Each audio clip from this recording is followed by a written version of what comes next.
Today we break the barriers of time and space. Sounds average. Yeah, but let's do it. Okay.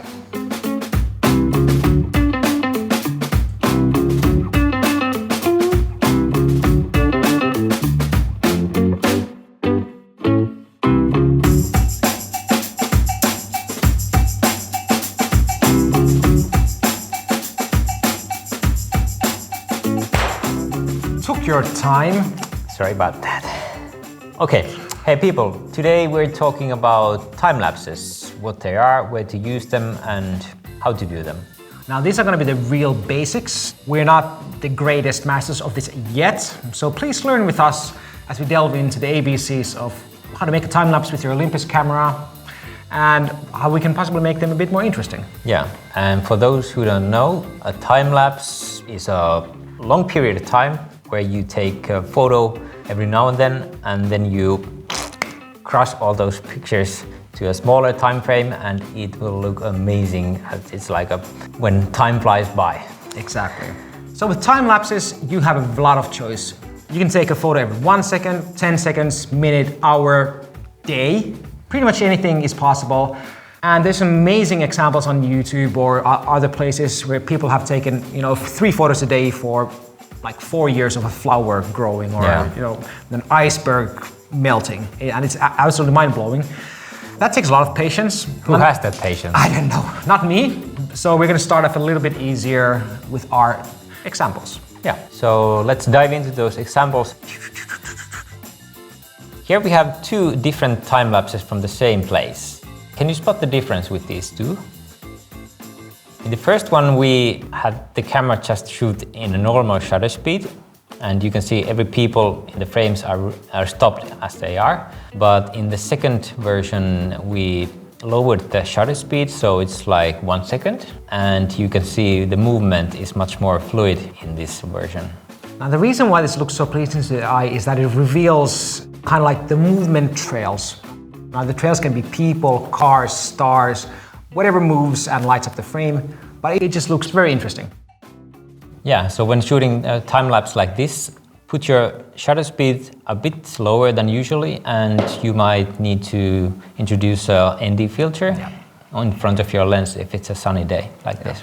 Now, neutral density filter is a filter that basically acts like a sunglasses to your camera. It makes the whole image darker, allowing you to go even further down on your shutter to 1 or even 2 seconds, depending on what you want to do and how fluid you want the motion to be.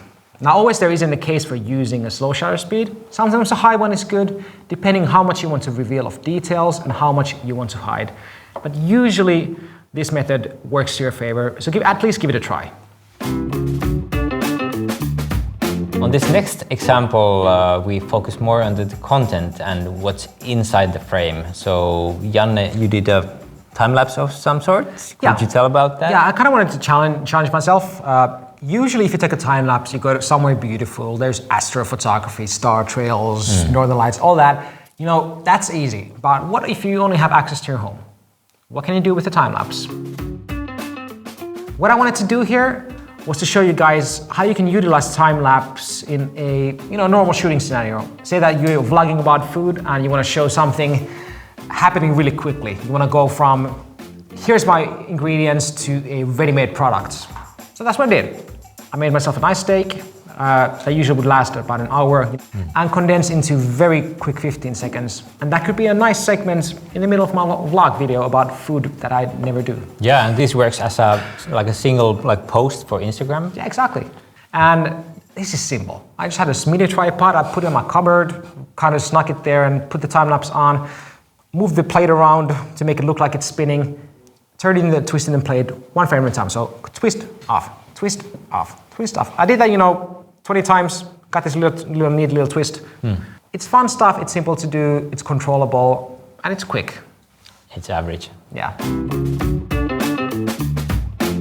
Okay, and for the third level of mastering your time lapses, I would introduce also motion not to your frame, but also to your camera. So when you're taking a time lapse, usually your camera is on a tripod or where it stays level. But if you move your camera between every shot, you get a hyperlapse. and it looks something like this. Now in the past, this used to be very difficult to do, and you need to buy expensive motorized dollies that always move the camera a millimeter between each move, and it would take a long time and it would be very cumbersome. But thanks to some of the new advances in, for example, the internal stabilization of these cameras, we can do things like hyperlapse fairly easily and to a success rate that gets really close to what you could do with these specialized equipment. Yeah. So first you pick a subject. It could be a beautiful house or whatever. You pick one point in the frame that you are going to keep centered the whole time lapse. Then you align your camera, make a beautiful composition, start your time lapse, and keep that point in the center of your frame. If the frame moves, you'll have a lot of trouble stabilizing the image and getting it right. So it's a bit of manual work, but it's worth it in the end because the result will be amazing. Now, some tips to make this easier. You can either take a photo, move and take a photo, or you can use the camera's own system and set it, for example, at every 3 seconds. Picture, step, correct, picture, step, correct. And you get this rhythm, and once you get the rhythm rolling, it's really easy to repeat and repeat as many times as you want. But remember, you want at least, about 50 frames at least, or so 50 steps at least. So you get 2 seconds of time lapse. Yeah, so you need a lot of photos to make a long time lapse. Yeah. But the results when you get it right are astounding and totally worth it. And if you want to go crazy pro level, you can even move while the photo is taking, and you get this crazy motion blur while the subject that is centered far away stays pin sharp. Yeah. All thanks to the Olympus stabilization system. Yeah. Since we are just two average guys with average set of skills, our time lapses are not the best ones you could see, so we dug up the internet to find some really good looking time lapses made with Olympus camera systems. By people that are way better than us. So check them out.